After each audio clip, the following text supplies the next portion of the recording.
Hi, everyone. Judge Andrew Napolitano here for Judging Freedom. Today is Thursday, March 13th, 2025. Professor Gilbert Doctorow will be here with us in just a moment. But first, this. Markets are at an all-time high. Euphoria has set in. The economy seems unstoppable. But the last administration has buried us so deep in debt and deficits, it's going to take a lot of digging to get us out of this hole. Are you prepared? Lear Capital specializes in helping people like me and you grow and protect our wealth with gold. Did you know that during Trump's last presidency, gold rose 54% to a record high? If that happens again, that puts gold at $4,200 an ounce in his next term. Don't wait. Do what I did. Call Lear at 800-511-4620 or go to LearJudgeNap.com for your free gold ownership kit and special report, $4,200 gold ahead. When you call, ask how you can also get up to $15,000 in bonus gold with a qualifying purchase. Call 800-511-4620, 800-511-4620, or go to LearJudgeNap.com and tell them the judge sent you. Professor Doctorow, good day to you, my friend, and welcome here. I want to speak to you at some length on your views about the so-called ceasefire, the secret and unseen agreement Marco Rubio, the American Secretary of State, seems to have extracted from the Ukrainians. But before we get there, you have some very interesting observations on the attitude of the Belgian public, you living in Belgium now, both the sort of blue-collar, hardworking folks and the elites about the war in Ukraine. What are those attitudes that those folks have manifested? Well, for some time, I was confident that I had an understanding of where the elites are because I'm a member of an elite, the elite royal club of French speakers in Brussels. And they have monarchists, they have people who serve the monarchy, and they have simply successful businessmen and now women because they're admitting 50-50 women presently. I attend their meetings, and that's my main contact with society, because when you come into a country, as I did, of middle age, and it's not the time when you make new friends. It's even difficult to acquire acquaintances. So I judged Belgium by the people I see around me at the gatherings at table talk, because the biggest thing that Belgian men do at a social club is eat. So we have table talk, and I heard a big change in thinking, going back to when I joined this club 5 years ago, when it was really a center of moderation, tolerance for all views, and with a backward nostalgia to the days when Peter the Great visited Spa, when he traveled around the Low Countries. That disappeared, and what I saw in the recent past was very sharp hostility towards Russia among most of my peers, with a few exceptions. But the mood had changed dramatically.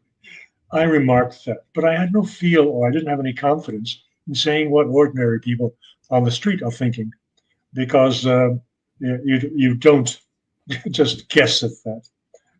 However, I have an additional side to my life here. We have family here. My daughter's here. My grandchildren are here. And my daughter is a school teacher in secondary school. So she has a lot of social contacts, both as a professional with her peers and with the parents of students, because they meet the parents of students as the custom, but also with her children. She has two teenage kids, 14 and 16. And at that age, they have friends, and their friends have parents, and they get together. So her social circle in middle class or lower middle class Belgium is quite broad. And she has been very disturbed, very troubled in the last few months by the clear feeling of patriotism, cheap patriotism, wanting to go to war, wanting to send your kids to military training. I mean, Belgium doesn't have much of military history, I think they lasted about a week or 10 days in World War II, and they didn't do too much better in World War I. So just in a country like this, with no martial history, with no parade culture, to have parents say that they want to see training, paramilitary training for their kids at the end of secondary school, and if they do not object to the introduction of a draft or to send their kids to fight against Russia, this is striking. Well, how do you account for this? A peace-loving, non-militaristic country suddenly manifesting such a degree of animosity towards the Russians that people would talk about a draft. I mean, do they go to bed at night expecting an invasion the next morning? Almost so. Look, there has been nonstop propaganda of the Atlanticist variety on all of the media here. Not to mention the fact that when you tune in Europe's widest viewed television news, Euronews, you're getting the voice of Ursula von der Leyen, 24 on 24. Has been a very heavy indoctrination, and it has had a result. The result is what I just described. There is no parades here, military parades in Belgium, but the attitude has changed, and parents are even speaking about sending their sons off to fight against Russia. How do the young men feel about this? No one's asked. The human beings that could actually be drafted, sent to the front lines, and as you have written, Professor, in a week be blown to bits by the Russian military. Oh, definitely. Like I said, these two teenage sons. One of them is 16. Well, in a year he'll be out of secondary school, and he would be facing his draft. I can assure you that he's not enthusiastic about it. But that is a personal matter which I would be unwise to discuss. I only say that what the parents are saying may be rather different from the sons are saying. If I recall back in the 1960s, there was such a division between what my parents' generation was saying about the Vietnam War and what my peers were saying. Wow. By the way, it's Belgium. It's not exactly Alabama. Would they draft women?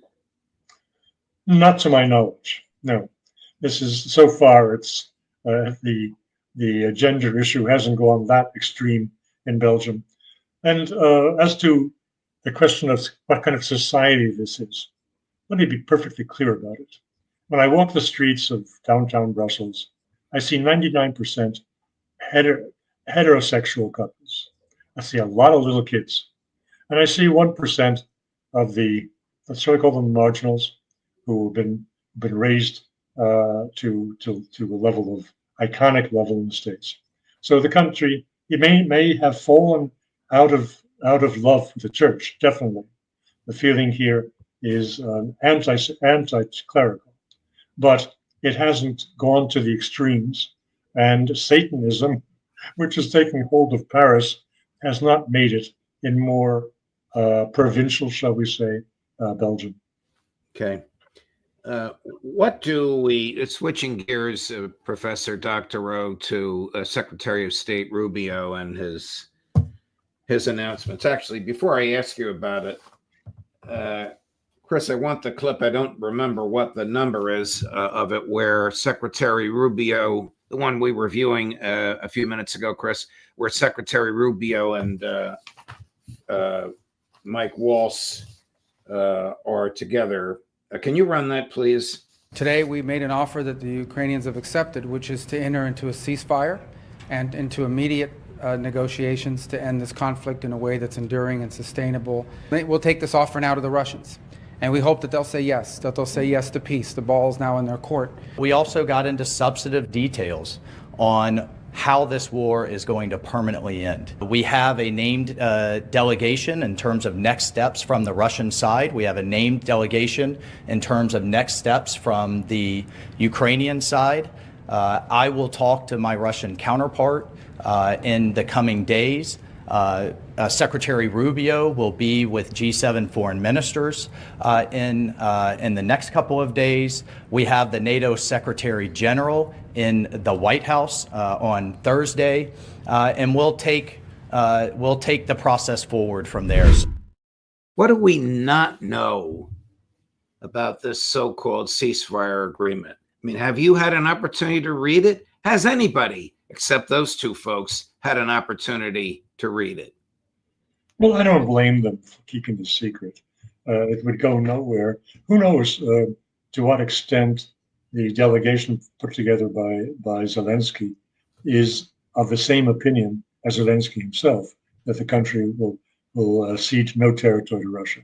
He said that in the last couple of days. If that were the view, then this peace negotiation is going absolutely nowhere. So we don't know. Maruba has been very diplomatic. I was admiring his language in the several different times that he came before cameras. The last one, I think, was on his visit to Ireland yesterday.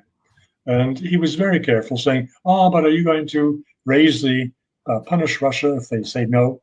And he was very wise in saying, look, you don't issue threats before decisions. You know what? Let me play that clip, because my own view is the opposite of yours. I thought he seemed tentative and insecure, but let's watch him and let you comment and let our viewers comment. Chris, cut number 1. Are you truly prepared to apply pressure on Russia should it be recalcitrant and not agree to the terms of this ceasefire? There's been no concrete action that this administration has taken to punish Russia since it's come to office. There's a couple points. To be clear, as far as I am aware, the United States has not provided armaments to Russia. The United States is not providing assistance to Russia.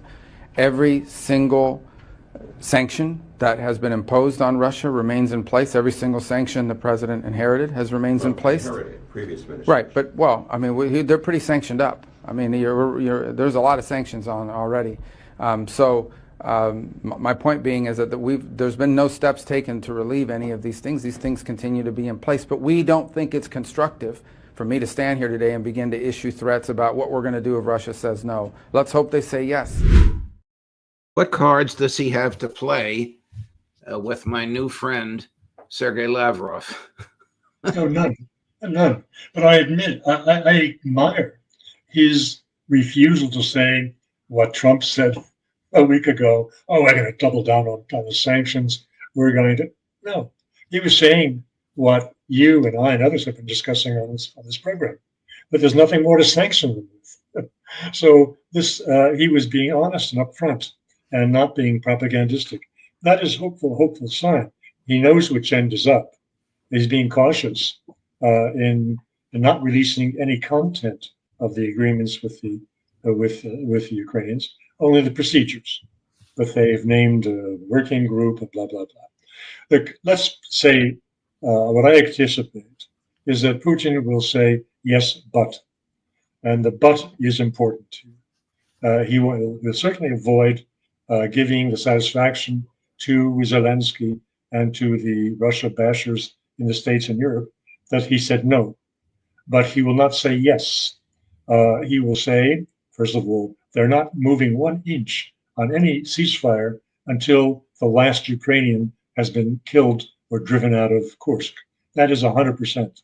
And the fact that Putin was there yesterday, precisely yesterday, wearing military fatigues and telling the command, telling Gerasimov, finish it up right now. And they're close to finishing it up right now because of the most extraordinary exploit of the Russian stormtroopers. In the passing 16 kilometers through an underground gas pipeline to emerge in the middle of Suja, the main settlement or urban conglomeration in the part of Kursk that was occupied initially by the Ukrainians, and they caught everyone unawares. It was like a modern version of the Trojan horse, only multiplied several times over, because these were 800 troops. This was an exploit of historic nature. Whether it should have been done is another story. being somewhat claustrophobic, the idea of spending 48 hours in this pipeline, which could be reflooded with gas at any time, is not my idea of Right, an right, essential right. way to Your support. comments about saying yes or saying yes but or saying no or no but reminds me of that one-liner from Churchill. I'm not a fan of Churchill's, but he did have brilliant one-liners. The art of diplomacy is not saying yes or no, it's saying yes and no. But is the U.S. a neutral, morally capable of being the intermediary here, when in reality it's a co-belligerent financing the war on one of the two sides? No, I agree completely with what you just said. It is not neutral. It is not an honest broker in any sense of the word. So it's a rather peculiar situation. Yes, financing it and providing what it just demonstrated is of critical importance by withholding for a couple of days the satellite intelligence, the real-time intelligence that guides the Ukrainians on the battlefield and their air defense. This participation in the war by the United States makes it impossible to view Trump's position as that of an outside honest broker. He is a participant in the war. I want to play a little clip for you from John Bolton, who was, of course, U.S. ambassador to the United Nations, but more recently and infamously Donald Trump's national security advisor. And then, of course, they had a major falling out, and they still take pot shots at each other.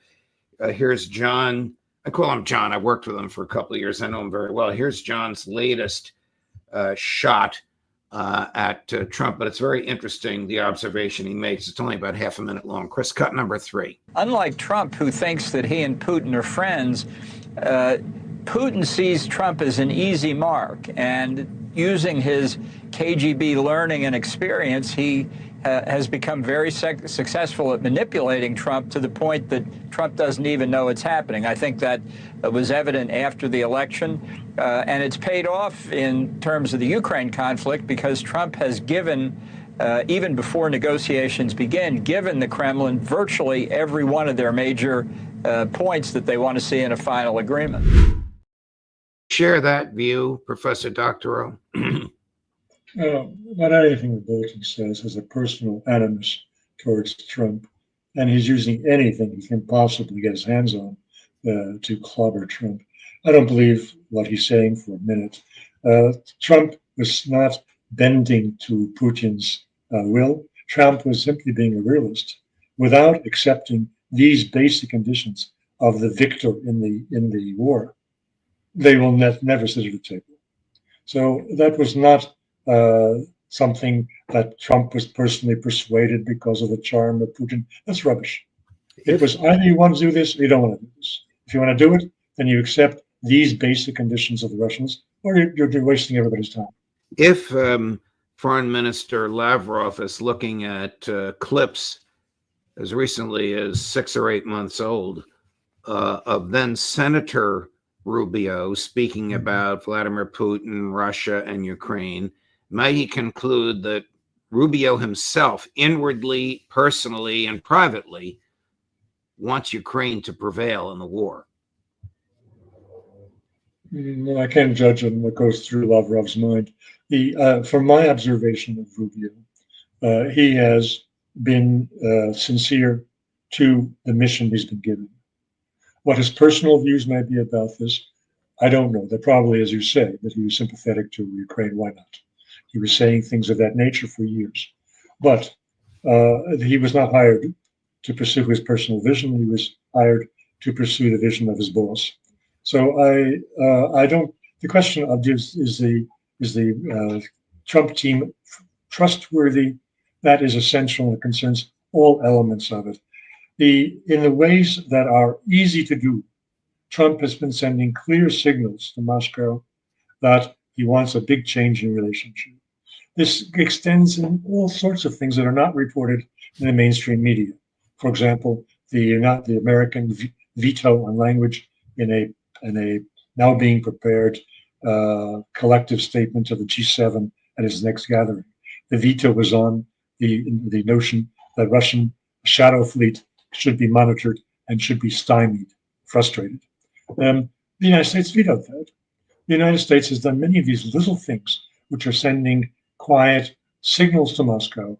Hey, we want to get along. Oh, yes, in Syria. Okay. Cooperation in Syria. I agree that Trump in his heart wants a great reset. You know, I just spent nearly a week in Moscow and rubbed shoulders and engaged in small talk as well as video recorded serious talk with Foreign Minister Lavrov himself. There's no question in my mind that they want a great reset. They want an amicable cultural, social, and commercial relationship with Russia to resume. The reason I ask you about what they really think about Rubio is, do they trust the Americans? Do they trust him? And of course, that remains to be seen. Let's look at the other side of this coin. In your view, is Volodymyr Zelensky free to engage in negotiations and sign a ceasefire? Or does he know he's a dead man, literally a dead man, if he does so? Well, I think he has been very wise to stand aside from the actual negotiations. He's put up his Yermak, the man who everyone says has been running the show from behind the throne. He's put up these people, and they're the ones who will have to accept or reject the real world terms of a peace treaty. Therefore, he may be saving his neck by passing it along to others. That's not something to reproach him with. It's simply a statement of fact. They have a delegation. The delegation will either proceed to a peace with the Russians or not.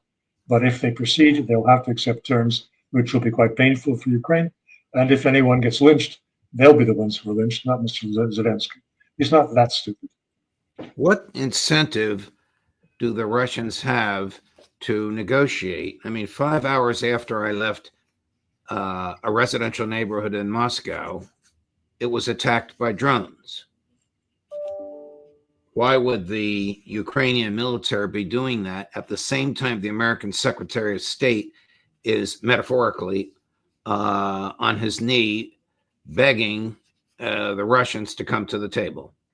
Well, a lot of things are going on simultaneously. It was also the day of the gathering of Ramstein under the chairmanship of the Brits, but with Hegseth present. So in a typical way that Ukraine has used its arms for public relations purposes rather than for actual military purposes, that's what they did with raining down 300 drones on Russia, 100 of them being in the Moscow city and Moscow Oblast area, and creating the kind of havoc that was reported that you were when you were there. Now, the Russians were as Putin was being put under pressure by hardliners, by real super patriots, to respond immediately by sending Russian missiles down on Kiev. And I don't mean little drones or something. No. To use the Oreshnik and to smash up and probably kill everybody around in the Ukrainian parliament and government offices. He didn't do that, though I don't think it can be taken off the table if the Russians decide not to proceed with peace talks. Then they'll be under no obligation to be nice, and they may just do what the patriots want as a proper revenge for what happened while you were there in that drone attack on Moscow. There's a lot that can go on, but as I said, the bottom line is that until the mopping up operation in Kursk is completed, the Russians will stall for time. Professor Doctorow, it's a pleasure, my dear friend. Thank you for all of your insight, particularly that from your daughter and her colleagues. Very, very telling to understand the pervasive level of propaganda on the streets in a place like Brussels, but very courageous of you to reveal it and generous of you to share it with us. We hope you'll come back and join us again next week. Okay. I'll just tell you that Denmark is even worse. we have friends in Denmark, and the level of propaganda in the general population is even higher than here.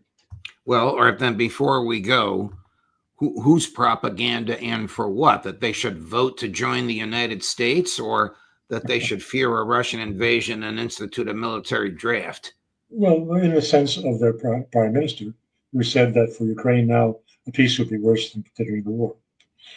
It is viciously anti-Russian, and she was shaken totally by Trump and his bid to take over Greenland, like it or not.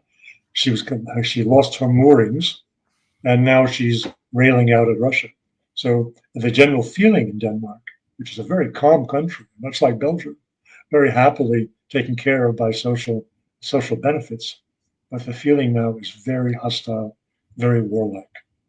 Very interesting. Professor Doctorow, thank you, my dear friend. Have a good day. We'll see you next week. All right, bye-bye. Sure. Coming up at 11 o'clock this morning on All of This, Colonel Douglas Macgregor. At 3 o'clock this afternoon on All of This, Professor John Mearsheimer. And at 4 o'clock this afternoon on All of This, Colonel Lawrence Wilkerson. Judge Napolitano for Judging Freedom.